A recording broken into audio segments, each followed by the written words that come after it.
Welcome back. We are in week 4 mode. Well, kind of, just about. We are recapping Western Michigan. We are having a very special guest, a linebacker from the Hawks, and we are talking about Penn State, a little preview of that game and what to expect. This is Talkin' Hawks, brought to you by Hills Bank.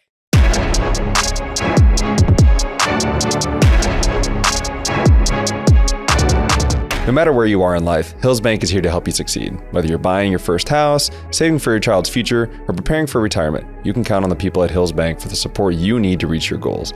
It's easy to connect with a banker in person, over the phone, or on hillsbank.com because we believe banking is better through human connection. Hills Bank is an equal housing lender and FDIC member. Hi, Matt. Hey. Welcome in. You were just a hair late. Yeah, work-life balance. Had to go a little later with some clients. Mm-hmm. I'm a real estate agent, so had to take care of some clients.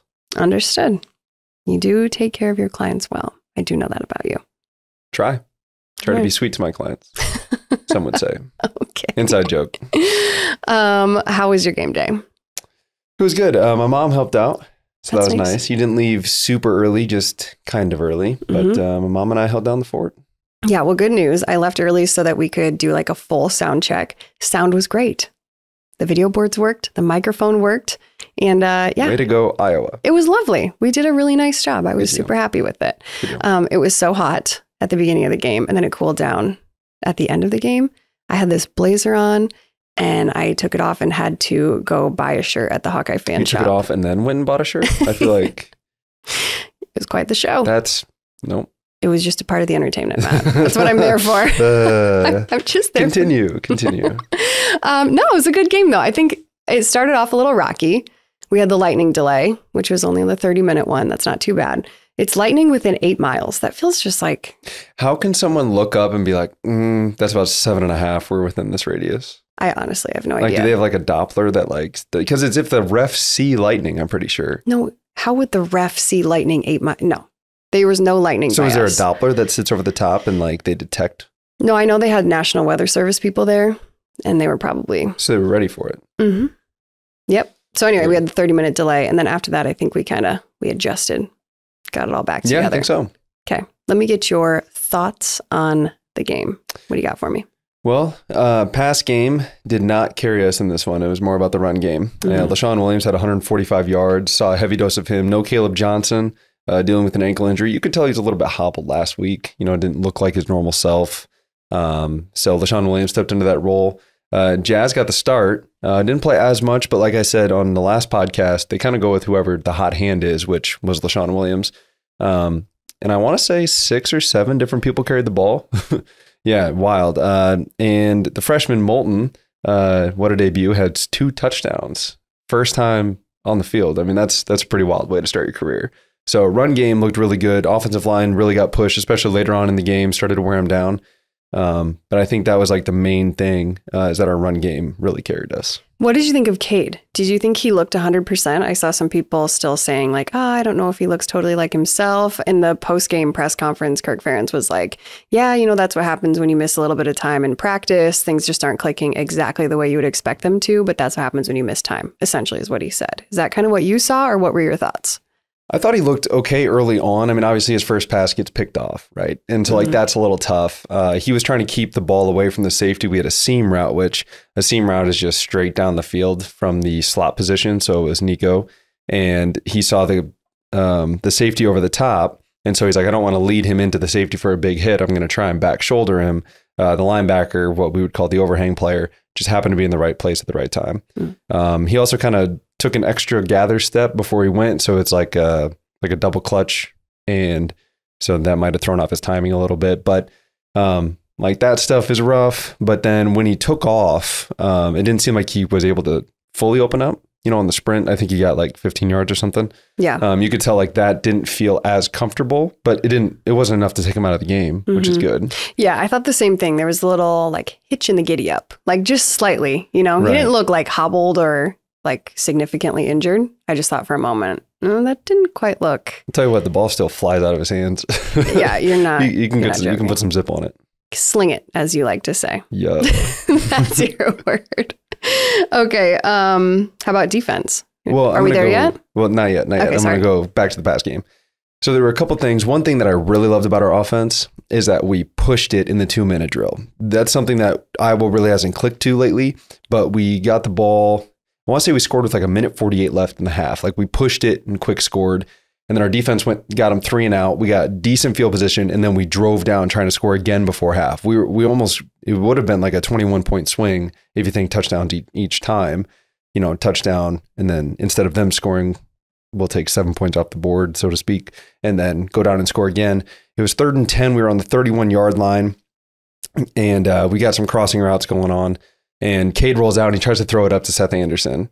At least I think that's who was in on that particular play. He had Nico across the middle of the field, which if he hits him, probably goes down. We kick a field goal. We do get the 3 points. On that particular one, and I think they showed it on TV, Coach Brian wasn't too pleased because obviously you're trying to go down and get more points, which I love that aggressiveness from Iowa. But I think on that particular ball, if you're going to throw it, you got to throw it out of the back of the end zone. We know Seth is fast. Like we've learned that consistently, his ability to run by guys. So I think you got to put it out the back of the end zone, let him try and run underneath it. And if he doesn't get it, nobody gets it. So I think he just kind of got a little, light on that. And if not, if it goes incomplete, that's still 30. So it'd be a 48-yard field goal. And the way I calculate that is if we're on the 31-yard line, the end zones, if you don't know, are 10 yards. So that's 41 from where the ball gets snapped. The holder's usually 7 yards behind the snapper. So from where he kicks it, it's actually a 48-yard field goal, even though the ball's on the 31-yard line. So I think that's within Drew Stevens' range. So it's just unfortunate that we didn't come away with points, but I love the fact that we were aggressive and trying to get points. Okay, I was going to go to defense next, but I do want to go to special teams next now that we're on like that topic. We had a missed field goal. Doesn't happen often. No, it does not. And it was in first quarter. Am I right? Yeah, at the end of the first quarter. Yeah. I think it was right after the rain delay. It felt like, I don't know. I think everyone kind of felt like, okay, we're going to take this rain delay, gather ourselves, we'll come back and we'll come out swinging. And then we missed the field goal and it was like, deflated a little bit in the stadium. I mean, obviously later in the game we turned it around, but like what was going on? Yeah, that's a good question. I mean, he just didn't, he kicked it straight, but the problem is the ball wasn't in the middle, but I mean, I think that's his first miss on the year. He was 3 for 3 going in. It's a good luxury to feel confident, that we've had the kickers that we've had where we expect them to make every kick. Like we had Keith Duncan for a long time. Wait, I have to mention this. Oh no. Was it your? Yes, it was 2015. It was my junior year. It was every single. Marshall, we love you. Yeah, every single touchdown that you had, other than like one, Marshall Kane missed the point after. Yeah. Every single one. I was like, this has to be some kind of curse. Like you did something bad in your life that, I mean, your karma's crazy. We know this about you. Yes. But yeah, that was funny. Okay. Sorry. Continue. We love you, Marshall. Yeah. So we've been spoiled with really good kickers. Like I said, we had Keith Duncan for a number of years, and even Shudak from over 50 was usually pretty consistent. And I think he was in Tennessee Titans camp there for a while. So like, we've been spoiled with good kickers that it's a surprise when we miss, and that's a good problem to have. One last thing I want to touch on offensively is Luke Lachey. Obviously, he goes down. It's really sad. Great player, great person. Couldn't really tell what it was. Couldn't tell if it was like a dislocated ankle or something. I'm not a doctor. I'm not going to act like I know what it is. But the fact that he was at least out there with the team after he went, albeit street clothes, after he went to the locker room, at least he was out there. Yeah, he had a air boot. Was that walking boot? Yeah, but he also had crutches with that too. So I don't know. I know in the post game, Coach Ferentz said that it was a pretty significant injury is what he called it. So we hate to see that. Well, I know that we're supposed to be tight end you, right? Ostrenga caught a pass. Stilianos caught a couple passes. Obviously, Eric All.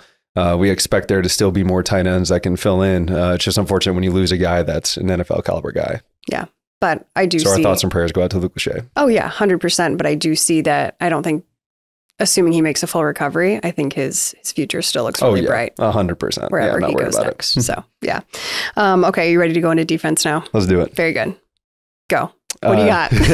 Well, Jamari Harris hasn't played for over a year. Did you know that he didn't play at all last year due to injury? No. And then he was suspended the first 2 games. So he literally has not played since 2021. Okay. And I'm not going to call him rusty. But obviously that double move comes out. And I don't know if that was a miscommunication between him and Xavier. It looked like Jamari took a zone drop. And what I mean by a zone drop is he kept his eyes in on the quarterback, even though the receiver ran by him because he thought he had help over the top. meaning he thought Xavier was going to be deep to take the deep guy, when it looked like Xavier was taking the second receiver. So then Jamari was supposed to take him deep, the guy who ended up scoring the touchdown. Obviously that doesn't happen later, but just a little miscommunication. Something I expect to get ironed out like that and continue to move forward. Linebackers got all the tackles. Our D-line did their job, clogging up the gaps. And then linebackers go. I think Jay Higgins and Nick Jackson both had 9. So that's a good sign too. Definitely. Do you have anything else that you want to add to the defense? We forgot to cover the punt unit when we were talking special teams. Yeah. Talk to me about the punt unit. Let's do it. Cooper's crazy. He's crazy. He's everywhere. The awareness. I don't think people understand the awareness you have to have. I think it was he and TJ Hall that get it at like the 2-yard line and then dump it back in. Mm-hmm. Why is that important, Laura? It can't touch the end zone. Why? Because then where do they start? The 20? What do they call it? If it goes into the end zone, what do they call it? It's not a touchdown. Touchback. Golf claps, everybody. Golf claps. Genius. Yeah. So like the fact that both of them touched the ball at like the 2-yard line and quick just threw it back in to make sure that the touchback didn't happen. That's incredibly aware. Well, and the way Cooper did it too is he was like running full speed, slowed himself down and looked, I don't want to pull my face too far away from the mic, but like looked back like this and then adjusted his body and unbelievable. Did one of these. Because he caught the punt. Yeah. Yeah. Unbelievable. It was crazy. So yeah, that was great. Yeah. Punt unit looked great. There was one touchback, but for the most part, pretty solid. Yeah, special teams. LeVar Woods, he's always getting shout outs everywhere. He's doing a phenomenal job with that. Yeah, his ability to plug the right guys into the right spots. But not only that, you got a Cooper DeJean who's, a preseason All-American, wants to run down on the punt unit. Mm-hmm. Not everybody gets that luxury. A lot of people would be like, I'm on defense. I don't want to do that. He's like, nah, let me just... Before I start this however long play drive, let me just run 50 yards for fun, and go down the ball. It just doesn't happen. So to have those kind of guys set the example for the expectation. I mean, Iowa's always had a long tradition of good special teams. You talk about guys getting their starts like Bob Sanders, Dallas Clark, like they get noticed on special teams and then they move on into great players. I mean, Cooper's already a great player. And now he's on special teams, just setting that example for the young guys, like bust your butt and you'll find your way on the field. I just want to see him run back a punt for a touchdown. You can see how bad he wants it. You can see it. Like, yes, I thought that line drive, I thought he had a chance.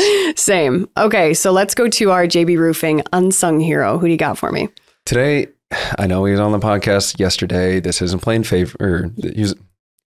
I know he's on the podcast last time. I'm not playing favorites, but Eric All, I thought deserves this week unsung hero. A friend of the podcast. I mean, we got to give him another shout out. Tell me why. I want to call him a gentle giant, but the dude just loves contact. So first quarter, actually it would have been second quarter on our way to score a touchdown. LaShawn Williams rips off a 55 or 54-yard run.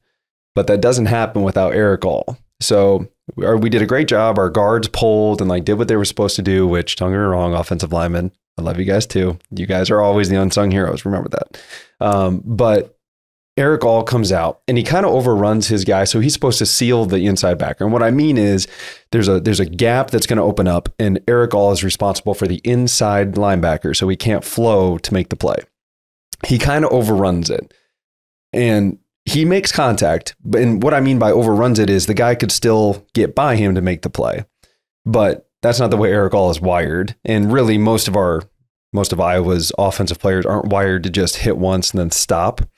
But he hits him and then wants to finish the block. So instead of letting him come back, he readjusts his body. And it's not much. It's just more of like a nudge of like, I'm still here. And that little extra effort of, well, I could have just overrun my block and then just go find somebody else. But the extra effort of I'm going to make sure this guy doesn't make the play is what sprung LaShawn Williams down the sideline. And so like little effort things like that, I think need to get pointed out because those are the things that make potentially a 4-yard play, maybe a 3-yard play into a 55-yard play that ends up setting up the touchdown to Deontay Vines, who had his first career touchdown. Very cool. So we see how like a block can turn into 7 points later on. And so that kind of effort, that's what we want to see when it comes to the unsung hero. Yeah, that's what it's all about. Just calling out the guys that are just doing their job and nobody even realizes it. And doing it well. Unsung hero, Eric All for week 3. It's week 3 of the season, but it's the 4th podcast. Oofta. We got it. We're all together here. All right, that was our unsung hero. We are going to hop into our interview with Jay Higgins here in just a moment. We'll be right back. Need a new roof, gutter, or siding in Eastern Iowa? Call JB Roofing, a local and reliable roofer with over 20 years of experience. They do one roof at a time, unlike others who juggle multiple projects and cut corners. They also serve a 45-mile radius around Kelowna and help you with any insurance claims. Don't wait. Call 319-656-ROOF or visit their website, jbroofingkelowna.com for a free estimate. JB Roofing, the small town roofer you can trust. Hey, Matt, did you know that Iowa City Tire does more than just tires? Yeah. I mean, they've been servicing the corridor for like 40 years. Okay, but did you know that until somebody had to tell you? No, I didn't. Well, hey, check out how they're doing things in a very different way at Iowa City Tire and Service, where service actually comes first. Visit ictire.com. Okay, welcome back. It is time to hop into our interview. Today we have special guest Jay Higgins. Jay, how are you? I'm good. Thanks for having me. Golf clap. Thanks for being here. I'm actually in love with golf. Really? Literally in love with it. No, here we go again, Cooper. Great no, guess. it was Tori. It was Tori. Tori told me because I said I hate golf. Yeah. It is my league because he golfs all the time. I It don't makes golf me all so the time. mad. I don't golf enough. Tori's That's the good problem. though. Yeah, well, He's he a good told golfer. me, he said, yeah, he likes to golf all the time because men like to get out of the house away from their wives. Yeah, and I told Tori, don't say that. And that's exactly Toy Taylor. Like, I believe he said that. He did. And he was serious. Yes, he was. He was serious. I laughed it off and he's like, no, that's usually why. Yeah. That was really rude. So is that why, Jay? No, actually, we did something this summer for the Special Olympics. Okay. So we were golfing and it was kind of just like a community service thing. And I was like, I mean, I don't know how to golf, so let's just go. Wait, you hadn't golfed until like this summer? First time. Okay, like top golf with the boys, no, but you know what I mean? No, that's like the club's going Yeah. halfway out there. Yeah. So I go out there and I make my first putt. I have no idea what I'm doing, like form terrible, feel That's called terrible. beginner's luck. Man. Yeah, and it was enough. And I was like, all right, like I'm gonna be good at this. Like this is my thing. See, this isn't just me. This is real. No, This it's happens. like, but I'm like bad. And I love it. So that's what scares me. Like, that's what scares, like, I'm bad. Like, Tori's good. Mm-hmm. But see, it's one of those things that you always feel like the next shot's going to be better. So you're like, oh, I'll never do that again. I'll never slice that bad And then again. it's like, you go out there, you play 18, and you hit one good shot. And that one shot's like, I got to come back. Like, maybe I can do that every time. Maybe if I hit the driving range, like, I can work on that and get that shot back. So I live down the street from Saddleback. Mm-hmm. And so if I got like 20 minutes, she doesn't know how often I've been at the driving range. I'm kind of outing myself right now. But like if I got an extra 20 minutes, I'll quick pop over there, Easy. hit 40 balls, and then go to work. Easy. Define an extra 20 minutes. Jay, you might need to leave the room after I just found that out. Excuse It's me. only 20 minutes. It's like $8 for me to go out there and, you know, It's just perfect like, my game. I like it. And I told my girlfriend this, and I said, like, every time I compete, there's so much on the line. There's so many people watching. It means so much. But when you golf, like, there's nobody out there except like 4 dudes who also probably are mid as well. So they probably all And suck it's like, anyway. you hit a bad shot, and it's like, so, like, you know what I mean? So what? So that's why I like it. Well, like I play, it's actually our brother-in-law. He's got a good buddy that I've played with a couple times. And so like our rule is if you hit it out, if you throw it back with your offhand, you don't have to take a drop. Yeah. So like you can make whatever rules you want Yeah. and just make it fun. Yeah. I can't understand any I'm of so that. happy. The male I'm so brain happy. makes I love no sense to me. I'm using Nick Neiman's clubs. Shout out Nick Neiman. Okay. Yeah. Was he play? He's using some ultras, and they were in his house, and I just like started using them, and then he came back to work out during the summer because all the Iowa guys come back, and I was like, "Yo, like I'm using your clubs," and he was like, "What clubs?" "Oh yeah, you can use them," and I was like, "Appreciate it." That's not linebacker love. Yeah, So maybe they'll just stay with the house, and then Yeah. the next guys that move in, they can use them too. Who That's just so forgets? great. Who just forgets golf clubs? when you go that top 3, what round he go? Yeah, he You probably might finds forget you your clothes. clothes. You got LA Chargers. You might forget your Yeah, clothes. you're probably right. I don't know that life anyway. Oh man. Okay, Jay, I want to know about your like growing up life, your home life. I know that you are extremely close to your family. I read a couple articles just to get prepared for this. My and it was like your dad just kept popping up everywhere. Roy, right? Is his name? And is he Twitter famous? Like Iowa Twitter famous? Is this what I'm seeing? Something like that. Something like can't go on the Shields. Like couple picture in Shields. Like that's his place. Like, they like him in Shields for some reason. That's a good store to be liked by though. Yeah. That's awesome. Okay, so tell me about your home life. Growing up, like what was it like? Indianapolis? Yeah, Indianapolis. I mean, I love the Midwest. People ask me like, are you gonna like move to Florida and stuff like that? And it was like, that'd be fun, but like, I don't know. Indianapolis is like a good place to grow up, so I liked it there. Grew up playing basketball. I heard you model your game after LeBron. Yeah, and I mean, the game, if you put us side by side and you take off like measurements, literally the same game. Take off measurements and like everything's the exact same. This is paper. This is not tape. Like, oh, for sure. Yeah, we're not looking at tape between the two. Nah, just like IQ for the game, ability to bring the ball up, just being stronger than everybody else on the court, all that good stuff. I was Marion County, like best player in Marion County. Okay. In my conference senior year. I live in Indianapolis. Okay. We ball. Yeah, you got some dudes out there. You know what I mean? So okay. I got some attention from Youngstown State. Okay. The Penguins. I don't know what division that is. I think they're FCS in football because we had a couple guys transfer out there. Yeah. So play football. Look at that high level basketball there. Turn that down. You know what I mean? So that should let you know what type of level I'm on. But that's really we just like played basketball. That's all we did. Okay. And, I saw myself as a basketball player first. And then I think you start getting in like middle school, like 8th grade. And it's like, how many 6-foot basketball players are there? So that's when you're like, all right, maybe we need to start focusing on football here. But I met Deontay Craig. Okay. In like the 4th grade because he was on the opposing team. Okay. And we were like, we were both the big men. So we were battling out. Mm-hmm. And then I was like, I don't like this kid because he was good. And then after we beat him, it was kind of like, hey, join our team. Like, you're good too. You can play with us. Was it like a rec league? AAU. Hey, okay. Yeah. So that's how. So y'all legit. AAU. Yeah. So that's how we got close. So I've been friends with Deontay for a long time. I got you. Probably the lead recruiter while he's here, but I'm a good recruiter.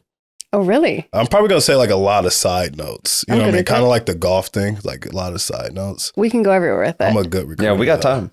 Like anytime I visit, like a kid visits with me. So who all have you got? Or if I meet the family, like so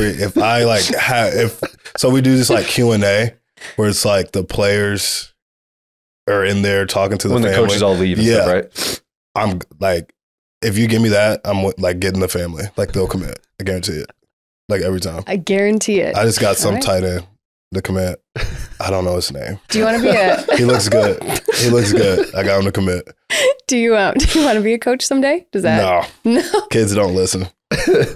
And my thing is, recruits listen apparently. I don't know. Like these coaches are taken care of when it comes to their salary. Yeah. But I don't know. Maybe because I'm a kid and I know what my friends are doing, but I'm not putting my future in those kids. I couldn't do it. But like, if I got a group of guys who are like all locked in and like they really want to be good football players, like yeah. Well, I mean, you're gonna have that's the fun part of coaching is to figure out how to tap into each one. Yeah. Like I used to think BK would play favorites, but it's really because everybody responds differently to different coaching. Yeah. And like if you can rein in the wild ones, I mean those are the ones that can probably help you the most. Those are the ones that can play. The wild ones. That's what I'm saying. Those guys go. Those guys go. Okay, so back to growing up. We're coming back. Tell me about just like being a kid. Like, do you have siblings? Yeah, I got a sister. So my dad, I'm named after my dad. So I'm Roy the 4th. Okay. He's the 3rd. Then my sister's name is Royce. And then my niece's name is Royal. I love that name. That's kind of cool. That's a really cool name. That's a lot to live up to though. I'm not going to lie. That's cool.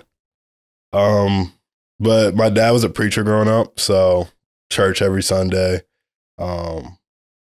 We would I would miss church for tournaments sometimes. He would like come like late on Sunday in like the full suit because he just got done preaching. So they all knew him as like the preacher. But I remember there was a tournament in Atlantic City, and it was on Easter. And my parents never let me go. They never let me win. Every year was on Easter? Every year. Atlantic City. Mm-hmm. And like I was a kid, so it's like not like, oh, Atlantic City, we're in the 6th grade. Like that's gonna be a great time for us. You know what I mean? It's like we're going to the hotel and jumping in the pool. Like we can do that in Indianapolis. So yes. But I just remember like they wouldn't let me go. It's so sad.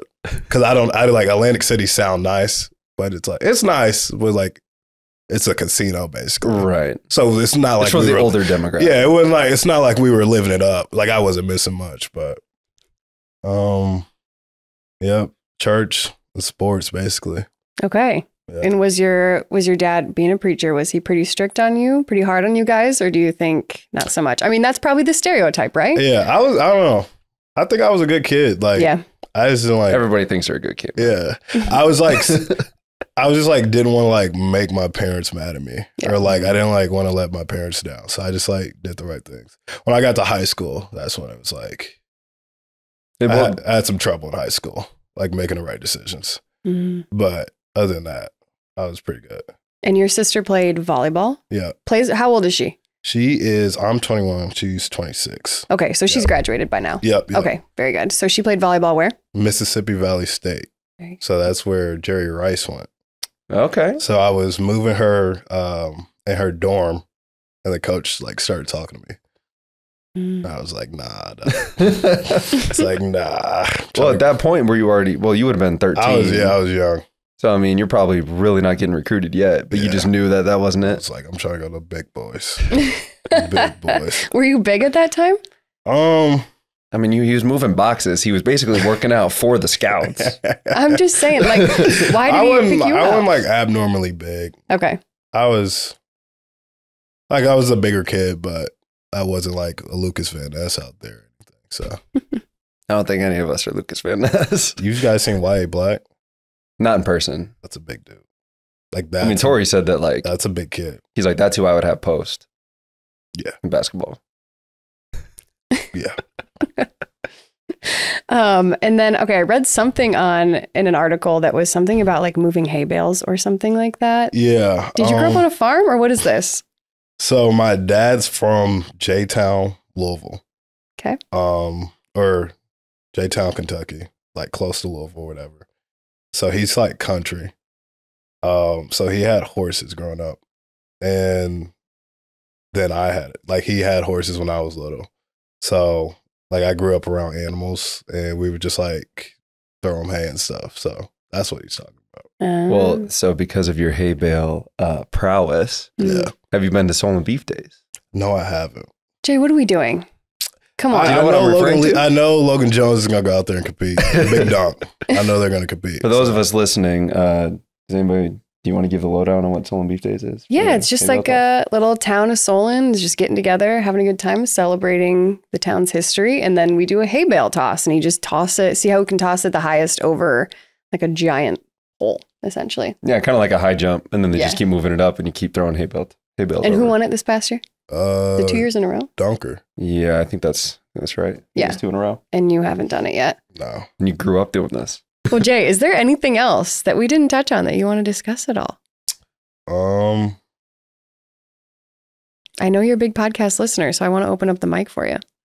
I really just want an opportunity to try out for the basketball team. That's just all I want. Tony Perkins from Indianapolis. Knew him since we were growing up, of course. Yeah. I know we got this nice guard from Illinois, Mr. Basketball. Good guy. Okay. Good guy. Posted on Instagram a highlight, like a mixtape. Okay. Listen, like the background song was Rod Wave. Okay. I'm a big Rod Wave guy. Okay. Big. Okay. Just dropped the album. So now I feel like I gotta go check it out. I've never heard of Rod Wave. It's great. Maybe the theme music to this, like when we wrap it up, is like a Rod Wave song. Mark Just that throwing it out down. there. John? James and John. Get on it. Just maybe. But he dropped a mixtape and it was Rod Wave in the background. And I was like I'm his biggest fan right now. Like, good for that guy. You know what I mean? Yeah. Made me so happy. So I commented, said he's invited to the cookout. Nice. He liked it. So, all right, here's the question though. Like, if you know Tony through AAU, like one-on-one. Yeah. I'm cooking Tony. Which one's looking at me? This one? You got that one right there. I'm cooking. Oh, see, was that too loud? I'm cooking Tony. Cooking him. Funny story. We're in a swarm. First off, I don't know what happened this last game, but they were hugging the tunnel. Like, who's they? Maybe the commits, Like the CSC or the Recruits. visits, like the kids on the recruits. the recruits. But they were hugging it. So we're in there tight, like we're deep like this. And the tunnel's like, I'm like, dude, we're gonna clip some guys on the edge. Like, they need to back up. So I'm looking out and I'm like, let's lock in, let's fight for Iowa, break the rock. Now Kinnick, gridiron of the Midwest. And then I see Tony Perkins like look at me. I'm like, who let this dude on our field? You broke character. Yeah, I broke character. I look at Tony, I like smile. And then I get back to like locked in. I'm like, wow, look at Tony. So before I swarmed, I looked at Tony. Yeah, but they need to back up. They were too tight this last You know what? Or can you make that happen? I can make that happen for you. Yeah, I'm going to make a note. crazy. Okay. It was crazy. Yeah, talk to your CSC people. I'll make a note of it. Yeah, And that's real. yeah, I will do that It was for crazy because I'm like on the left of the swarm. you. Okay. And as Like every time? Yeah, as you're that's going where out. Campbell was. So I guess. I guess I gotta do what he does. So that's like they were like it's so it goes. We changed our order, but it usually goes me, Nick Jackson, Kyler Fisher. But last time it was Kyler Fisher, me, and Nick. And I was like, they're gonna bump Nick off. Like, he doesn't even have room to swarm. Yeah. So it was crazy. I Okay. feel like Nick would just run through them. Yeah. ACC. I say they're not the Iowa nice. You just say get out of here. Yeah. The Iowa nice is like a real thing. Mm-hmm. His mom was like, oh my God, everybody's so nice here. I was like, yeah, that's just, I guess, how the Midwest is. Everybody's nice. Fact. Yeah. It's like surprising when you go other places and people don't want to have a conversation with you as you're checking your groceries out or Yeah. holding the door for somebody, whatever it is. Yeah. That's Walking funny. down the street. Yeah. Well, we have two things that we need to work on for you then. More room for the swarm and a tryout with the basketball team. Yes. I mean, Okay. I can play this guard. I mean, we like him, I guess. So keep him at the point. Tony's a slasher. You know what I mean? I got to get Tony. You got to get Tony coming downhill, preferably on the left wing, coming down right. LeBron IQ. So I know. Left wing, coming right. You know we got shooters. So the floor space. So Sanford there's a out guy. There should be a guy on the right wing. That guy helps. Tony can kick it. Take that guy off the court, put me in. Now Tony's kicking it to me. You a shooter? If they don't close out, it's going up. So you're saying that if you're open, you'll take the shot? I feel like that's anybody that's around can just take an open shot. Take the open shot. He closes out, rip through, going left. Tony actually relocated once he seen me driving because he's playing high-level basketball as well. Of course. I'm ripping through left, putting my shoulder through anything I see because I've been lifting in the Iowa weight room. You playing at 230? You playing at 215? I'll get down to 205 for the season. Okay. I can do. Ben Keeter's doing it. You know what I mean? I can play two sports. You could. I don't know how he's going to do it with wrestling and football. He can do it. That's wild. He can do it. I'm not doubting he can. I'm just saying. We were in camp and we practiced, and he had to go like practice, and they were like running miles. I was like, Dang. "You cut from a different cloth, brother." Uh-huh. Because he's up there, right? In weight? Like Yeah. he's 230, 240? 230. 30? Yeah. It's crazy. Yeah. Okay. Well, you might see Jay Higgins and Carver Hawkeye Arena this year. We're making it That's all I happen. wanted to hear. Get Fran on the phone. Either that or we That's all I wanted to hear. at least got to get him to like a halftime. Yeah. Jay, can we get you for a halftime, not halftime, like a timeout, half court shot? Yes.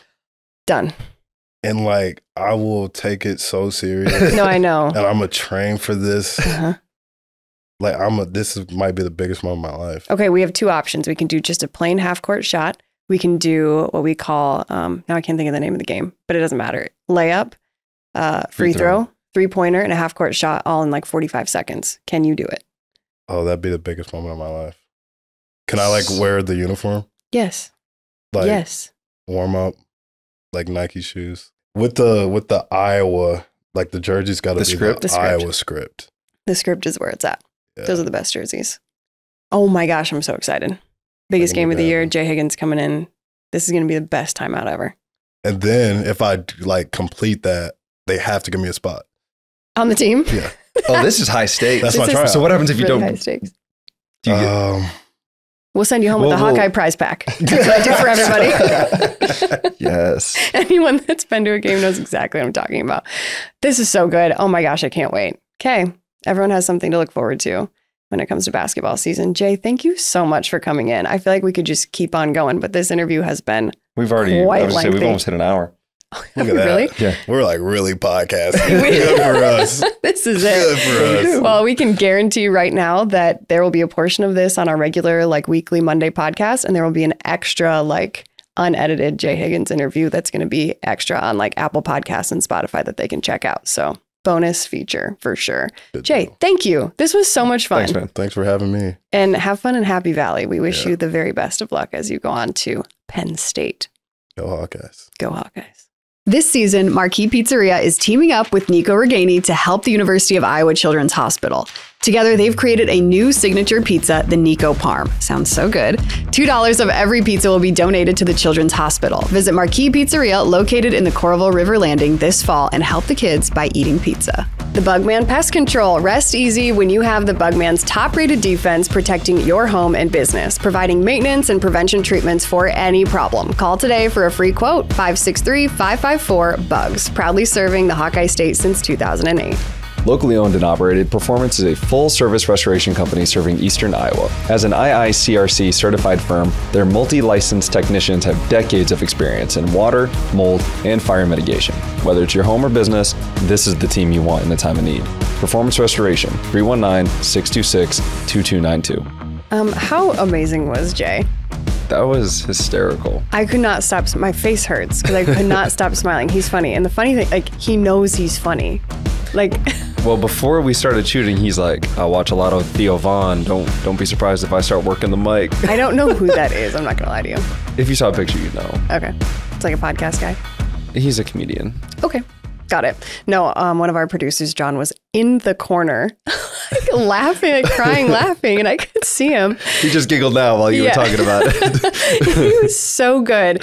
And we are going to have bonus content from that because it was like an hour-long interview. Yeah, that was a long time. But it was so good. There's like none of it that we want to cut because it was just so good. So we're going to have that on iTunes and on Spotify too.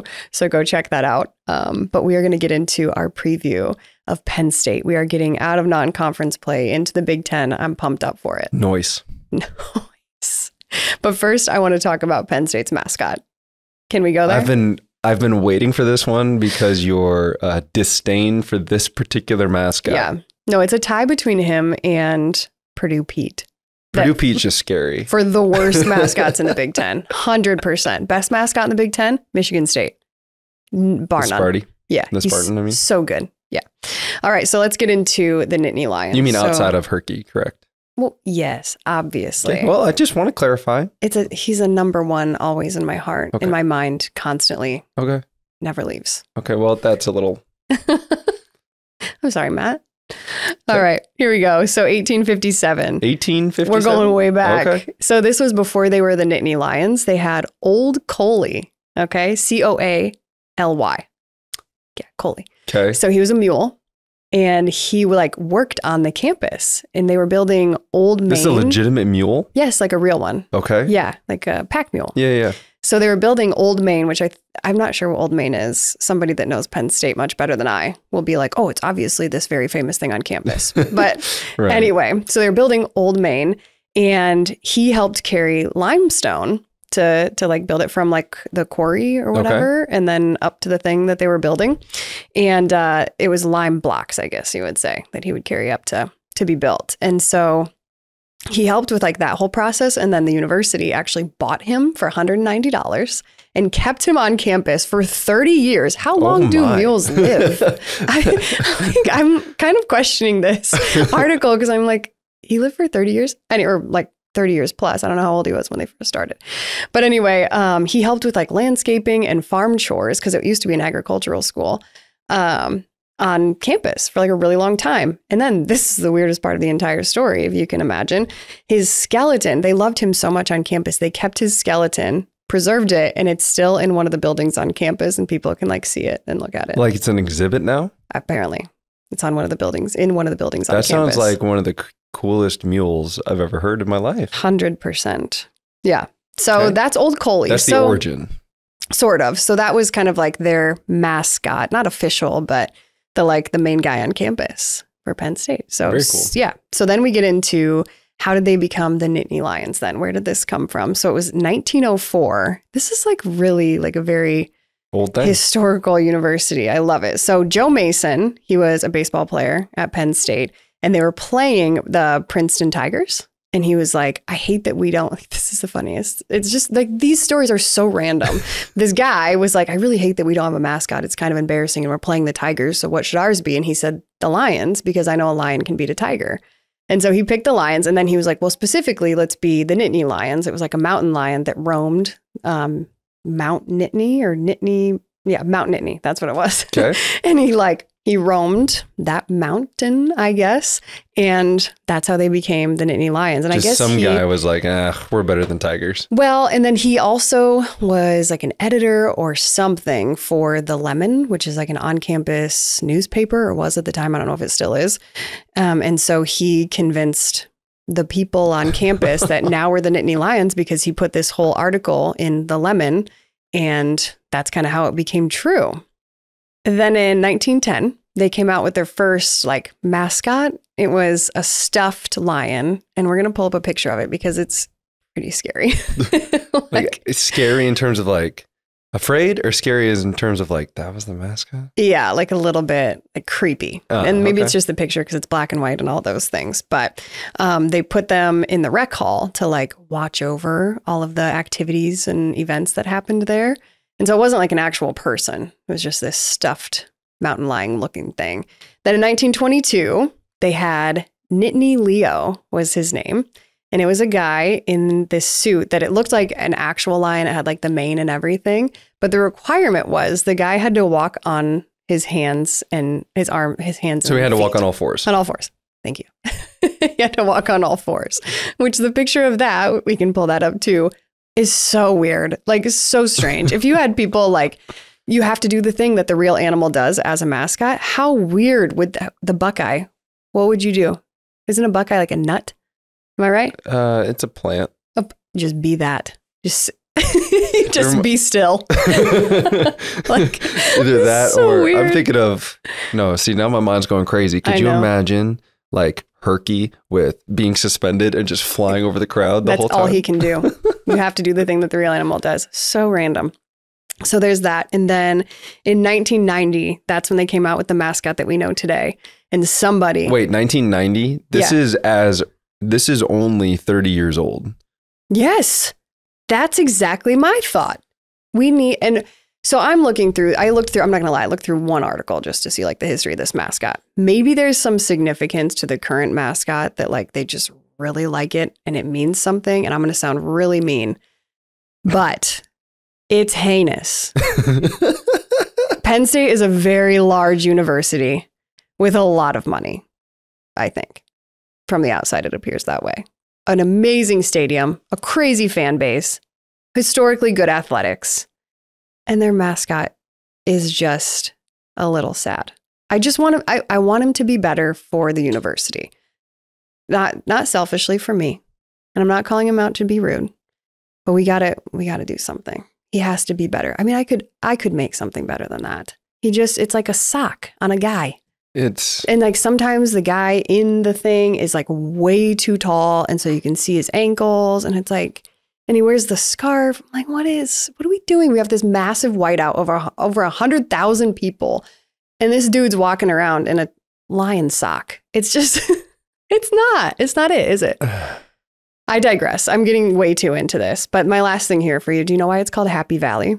Why is it called Happy Valley? This is a couple different things. So geographically, they're like in a valley, right? Yes. And it's like beautiful all around them, like mountains and rolling hills and all of these things. So they say that like it's kind of because of that, because it's just a happy place to be. Then the other reason is because it references the area's resilience to the economic depression in the 1930s, because they were kind of like isolated from the national economic depression. And they were just super happy there, like way happier than all of the other people across the nation. So there's that. Wow. Okay. The more you know. It kind of seems like they've had the exact same cloth for the mascot since the Great Depression. Nope. 1990. Yeah. That cloth was made in 1930. Okay. All right. We have to be nicer to that guy now. Herky is always going to be better, though. All right, Matt, take me to the game now. What are we expecting here? Well, Penn State, top 10 team. You expect a good Big Ten bout. You know, I mean, they're not going to try and fling it all over the place. They're going to try and be tough. I mean, that's kind of Penn State's thing. But what I expect most from, like, I watched their game against Illinois, and pressure. Pressure. Like, they're going to bring pressure. Now, pressure looks hold on, different. I'm going to stop you. Yeah. I don't want to say it. In the wise words of Cade McNamara, are they going to... No. No. Are they going to... They're going to blitz? Yes. Come a lot? They're going to blitz. I'm sorry, I had to. He said it. Yes. It wasn't me. Yes, they're going to blitz a lot.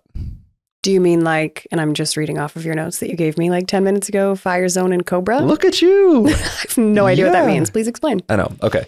So Fire Zone, they did this a lot against Illinois, and most of the time they bring pressures on third down. So my definition of pressure bringing a blitz is if it's somebody that's not a down lineman. So we've talked before of like what the box is, and we've talked about what defensive line are. We talked about 3-3-5 last week. So they run a more traditional 4-3-4 or a 4-2-5. Something like that. We run like a 4-2-5. Sebastian Castro can kind of be a cash position where he's a DB, but he also can play in the box. They do something similar. When I say blitz, it's somebody other than the four linemen that come through. So basically, Fire Zone is the first thing that I'll talk about. And it's like where a linebacker comes and blitzes, but it's where a defensive lineman drops back into coverage. So the offensive line is looking, and we already talked about, you know, before, without giving away too much, like Cade points out, that's the buck. Buck is 52. Okay. And that's how the whole protection is based off of. So the line is thinking, okay, well, I've got these three on the side of the buck. Well, you anticipate the defensive lineman always coming, so you don't really have to like think too much. But now he's going to drop into coverage. And they did this quite a bit against Illinois. And it could have been game planned for what Illinois does, right? But they did it a lot where the defensive line drops out. And so now the offensive lineman has to think and then communicate to everybody else to bump it back so that way they can take care of wherever pressure is coming from. So a fire zone is essentially a blitz and then a defensive lineman dropping back. They did it a couple times. They got an interception, which we'll talk more about the Illinois game. And then they also did what's called a Cobra, like you said, where they didn't necessarily take it from the boundary corner, but usually a Cobra means a corner blitz or a DB blitz. And they did this from the slot position. So it's not super far away from the line because you wouldn't want to blitz the field side corner because the ball is probably going to be gone by the time that he's able to get there and make the play. Usually it's the boundary corner, but the slot corner is also relatively close. And I think the one that I'm thinking of in particular, they blitzed the DB and the quarterback got rid of it, but the backside D line fire zoned. Like I think it was a combination of the two. So our offensive line and Cade and the running backs are really going to have to be on their pass pro in terms of communicating because there's a lot of moving parts. And there were times where they went cover zero. So I've talked about a few different coverages before. Cover zero is where there's zero help. So that means one-on-one across the board. Usually that means your 4 DBs are along our 4, let's say our 2 our 2 wide receivers and our 2 tight ends. And then we have 1 running back in the game. Let's just say that's our standard personnel. It's called 12 personnel. If that's the case, then their 4 DBs and 1 linebacker all man up. So that's 5. That means the other 6 are blitzing. And they stand right at the line of scrimmage and they're blitzing everybody. Well, if you're running backs in for blitz pickup, that's 7 blitzing right now. And they're just saying, beat our guys. Try. We think our DBs are better than you. So I'm anticipating some of that. And they've had some good DBs. JPJ is what I'm going to call him, but Joey Porter Jr., I know your mind went to a different JPJ. I don't know that one. John Paul Jones. From The Bachelor? Matt. I didn't even remember that. This is a moment. You made me watch that. That is hilarious. So you know all of the plays that have ever happened in the history of football, and you also know the contestants on The Bachelor. I'm dead. It's called Range. That's, wow. Is it hot in here? That was the weirdest thing you've ever said. John Paul Jones from The Bachelor. Okay, I'm sorry. Continue. Anyway, so Joey Porter Jr. got drafted. He's with the Steelers. So like they've always had pretty good DBs. They want to, they're usually really physical. So our guys are going to have to use their hands. It's going to be more of a, just call it like a hand fight on the outside. You gotta be ready to go. So that is going to be interesting on what we do on that side. But the Illinois game is really interesting because Illinois turned the ball over 4 times in the first half, and it was 16-7. Wow. 3 of those turnovers turned into 13 points for Penn State. They drove down 1 time against Illinois and got a field goal in the first half. And I would like to think that Illinois is similar to us in terms of like they're going to play good defense. Like it's a Bielema coach team, right? They're going to play good defense. Offensively, they're probably going to try and run the rock.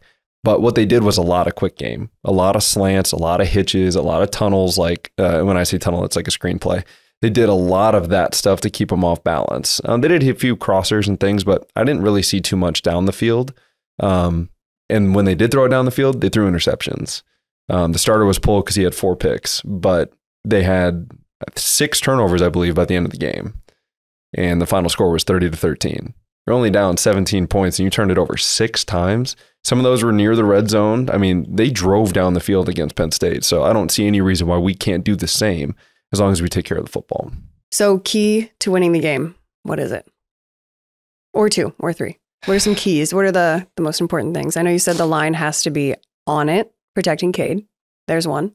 Yeah, I think it's got to be a lot of chips. Obviously, blitz pickup has to be on it, right? And we talk about Jas Patterson, right? We've talked about him consistently, and he did another good job this past weekend. LaShawn Williams. I mean, whoever's in there, it seemed like we got a lot of guys reps, which is great, just as long as they're in there and ready to go for blitz pickup, and that the offensive line is able to bump when they need to. If a defensive lineman bumps out, into coverage, we got to see that. There's some times where they dropped 8 into coverage. It's not very often, but Western Michigan did the same thing where they only brought 3 and dropped 8 guys into coverage. Well, then you really have to try and find the zone that's in that. So I think it's going to be on our receivers beating their one-on-one matchups. Offensively, it's about protecting Cade, winning our one-on-one matchups, and playing Iowa football. Don't turn it over. I think those are the main thing on offense.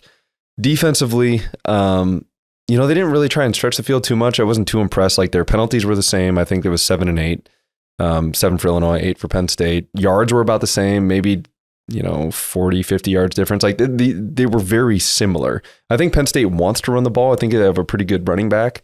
But the quarterback did not look comfortable against Illinois. And there were some deep balls that he threw, that were good. But I mean, you would expect that from a Penn State quarterback. Like this is, like you said, their athletics are usually pretty good. So I would expect them to be able to make plays. And they made the most of the turnovers that they were given. So again, defensively, I think you just have to play sound fundamental football. I'm not really giving any like high IQ analytics here, but it's letting a guy like Jay Higgins and Nick Jackson lead your team in tackles because they're flying around. I anticipate them trying to think that they're tougher than we are and like running the ball. I think that's kind of what Penn State's going to click to.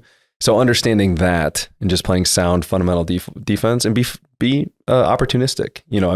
We got a turnover last week. We lost the turnover battle against Western Michigan. So I think we need to right the ship against Penn State, force a couple, make sure that we hold on to the football. And then really that's what it's going to come down to. Okay, so it is a night game in Happy Valley. Do they do a whiteout for every home game? I think so. Unfortunately, I didn't have the opportunity to play there because I was hurt. I know. I wanted to ask you, is it wild to play there? But I watched it on TV. That's sad. It was very sad. TBT. Well, 6:40 kickoff. I mean, what more can you ask for? You're undefeated. Only undefeated team in the West. Only undefeated team in the West. I meant to mention that in the very beginning of this episode. But how crazy is that? Who would have thunk? I would have. Never stop believing, Matt. Don't stop believing, Matt. Your references are really nailing it today. Really nailing it. No, but 6:40 kickoff. Is it on BTN? I don't know, but it's a top 10 Penn State team at their home. They embarrassed us the last time we went out there, or at least the last time I can remember, which is when I was hurt. We went over there and we got beat pretty soundly. And then we played them at home in 17. We lost in the final play. So I would selfishly, obviously I want to get back for those reasons, but this would be a big time win for Iowa to go into their house and come out with a dub. It's going to be a big game. It's going to be a huge test. I'm excited for it. And also a huge test for the line. I know that's something that you had mentioned, and I think that's going to be. I mean, they figured it out in the run game. You know, I mean, they were doing a really good job. Yeah. And some stuff, you know, and I don't know if Cade was seeing things and like he couldn't get rid of the ball, but it seemed like there was pressure there. I think Western Michigan had 4 sacks. So it depends on like, okay, was there a miscommunication or was it he just didn't like where our receiver was? You know, and being able to get more reps, I think you would reference this with KF in his presser that like the more reps you get, the more time you practice, like you're going to get better in understanding timing of things and the ball coming out. Like he's not going to double clutch on the seam ball, like that kind of stuff. But when he throws it, that thing's got zip, you know, and so as long as we give him an opportunity to throw it and our receivers when they're one-on-ones, we're going to have shots. Yeah, this will be a good game. I'm very excited. I'm looking forward to it. Yeah. 6:40 kickoff. I don't know what it's on. We'll have to go check it out after this.